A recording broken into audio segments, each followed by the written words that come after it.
Om Swastiastu. Selamat siang Ibu dosen. Selamat siang teman-teman. Saya Imade Cartaweda, nomor NIM 202062121050. Pada kesempatan presentasi saya kali ini, saya akan membawakan materi tentang bentuk dan ruang. Yang pertama ada bentuk. Pengertian bentuk. Menurut Edmund N. Bacon, The Design of Artists, tahun 1974, bentuk arsitektural adalah titik sentuh antara massa dan ruang. Bentuk merupakan sebuah istilah inklusi yang memiliki beberapa makna yang dapat merujuk pada sebuah penampilan eksternal, sedangkan dalam lingkup arsitektural, bentuk dapat merujuk pada struktur-struktur internal maupun eksternal, serta prinsip yang memberikan kesatuan pada keseluruhan. Bagian bentuk dan sifat bentuk. Yang pertama ada bentuk dasar. Nah, aspek dalam prinsip yang membantu mengidentifikasikan serta mengategorikan bentuk. Bentuk dasar dapat berupa bidang lantai, dinding, dan langit-langit. Yang kedua ada ukuran. Ukuran merupakan dimensi fisik, panjang, lebar, dan kedalaman sebuah bentuk. Skala yang akan ditentukan melalui ukurannya secara relatif terhadap bentuk-bentuk yang lain. Yang ketiga ada warna.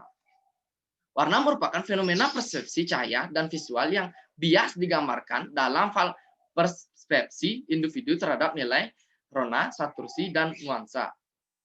Yang keempat, yang terakhir merupakan ada tekstur. Tekstur merupakan kualitas visual, terutama indera sentuhan yang diberikan pada suatu permukaan melalui ukuran, bentuk dasar, tatanan, dan proporsi. Sifat bentuk. Yang pertama ada posisi. Posisi merupakan lokasi relatif suatu bentuk terhadap lingkungannya atau areal visual di dalamnya. Yang kedua ada orientasi. Orientasi merupakan arah relatif suatu bentuk terhadap bidang dasar, titik, batas, area, bentuk-bentuk lain, atau terhadap apa orang lain yang lihat. Inersia visual. Inersia visual merupakan derajat konsentrasi dan stabilitas suatu bentuk. Yang pertama ada bentuk-bentuk dasar yang utama, yaitu dari geometri. Geometri mengenal bentuk-bentuk dasar teratur, yaitu lingkaran dan rangkaian tak terhingga. Dari sekian bentuk, yang paling penting adalah bentuk dasar utama, lingkaran, segitiga, dan bujur sangkar. Yang pertama ada lingkaran. Lingkaran merupakan bidang yang melengkung di setiap titik yang memiliki jarak yang sama dari sebuah titik pusat di dalam kurva. Ada segitiga yang kedua. Segitiga merupakan sebuah figur bidang yang ditutupi oleh 3 sisi dan memiliki 3 buah sudut. Yang ketiga ada bujur sangkar. Bujur sangkar merupakan sebuah figur bidang yang memiliki 4 sisi yang sama panjangnya, dan 4 buah sudut yang tegak lurus. Yang kedua ada ruang. Pengertian ruang menurut para ahli. Jadi menurut Redulf and Him ini merupakan ruang adalah suatu yang dapat dibayangkan sebagai suatu kesatuan terbatas atau tidak terbatas, seperti keadaan yang kosong yang sudah disiapkan mempunyai kapasitas yang untuk diisi barang. Yang kedua ada menurut Plato, ruang adalah sesuatu yang dapat terlihat dan teraba, menjadi teraba karena memiliki karakter yang jelas, berbeda dengan semua unsur lainnya. 3 elemen pembentuk ruang. Yang pertama ada bidang alas atau lantai. Lantai merupakan unsur penting di dalam sebuah ruang. Bentuk, warna, pola, dan teksturnya akan menentukan sejauh mana bidang tersebut akan menentukan batas-batas ruang. Yang kedua ada bidang dinding atau pembatas, atau nama lainnya the vertical space divider, yaitu sebagai unsur perancangan bidang-bidang dapat menyatu dengan bidang lantai. Bidang dinding ini dapat juga transparan seperti halnya sebuah sumber cahaya atau suatu pemandangan. Yang ketiga yang terakhir yaitu bidang langit-langit atau atap, atau nama lainnya the overhead plane. Bidang atap adalah bidang unsur pelindung utama dari suatu bangunan dan berfungsi untuk melindungi bagian dalam dari pengaruh iklim. Kesatuan dari yang berlawanan. Nah, ruang secara konstan melingkupi keberadaan kita.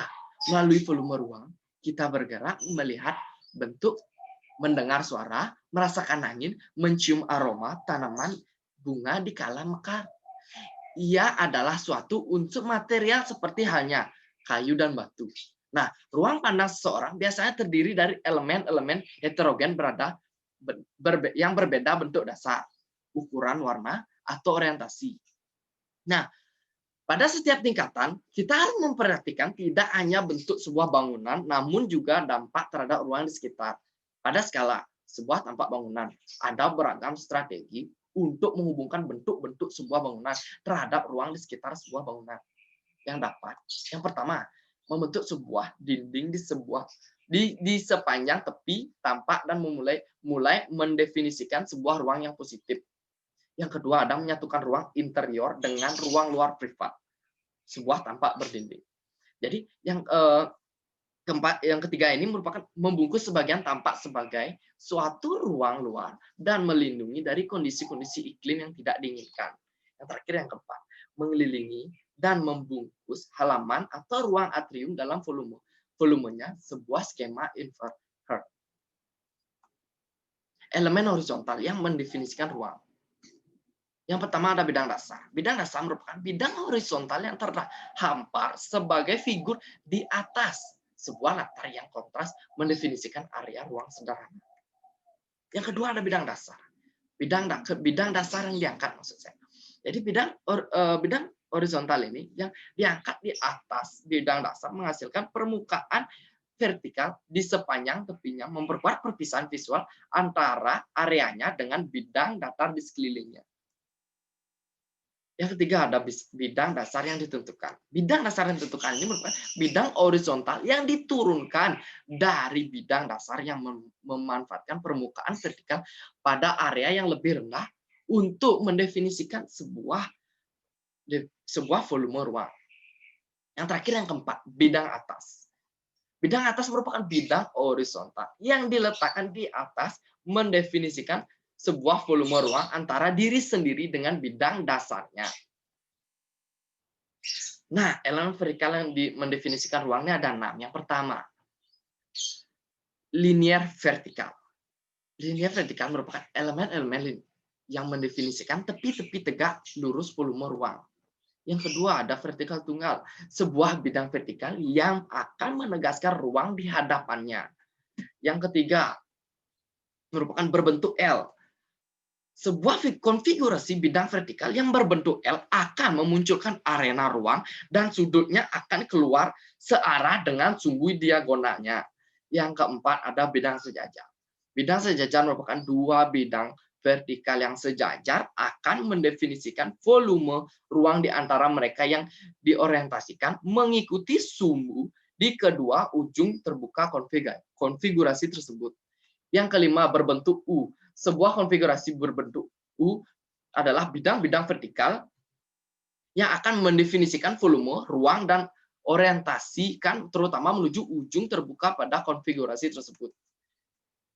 Yang terakhir, yang keenam, yaitu 4 bidang penutup. 4 bidang penutup ini merupakan bidang vertikal yang akan menciptakan batas ruang yang tertutup serta mempengaruhi arena ruang di sekeliling penutupnya.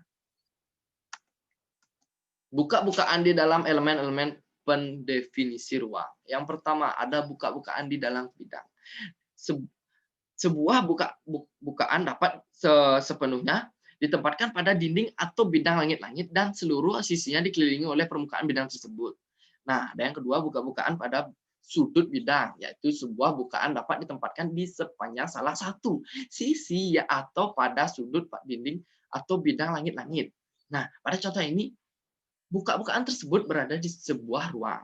Nah, yang ketiga, buka-bukaan di antara bidang. Buka-bukaan dapat dipajangkan secara vertikal antara lantai dan bidang langit-langit atau secara horizontal antara dua bidang dinding.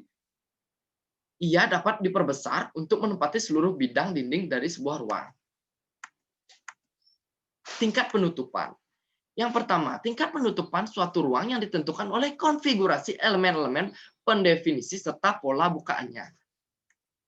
Yang kedua ada cahaya. Cahaya merupakan misalnya cahaya matahari masuk melalui buka-bukaan yang ada pada ruang. cahaya yang masuk ini akan menghidupkan warna di dalam ruangan tersebut.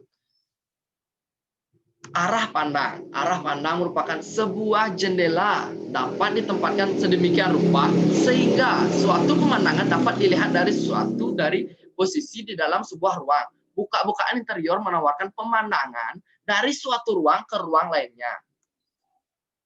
Nah, sumber yang saya dapat ini dari buku Francis Descacing edisi ketiga, arsitektur bentuk ruang tata ruang dan fungsi ruang bentuk dan ekspresi dalam arsitektur oleh DRS Irawan Surat Hija MT. Sekian dari presentasi saya sendiri.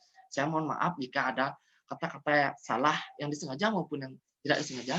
Saya akhiri dengan Paramasanti. Om Santi Santi Santi.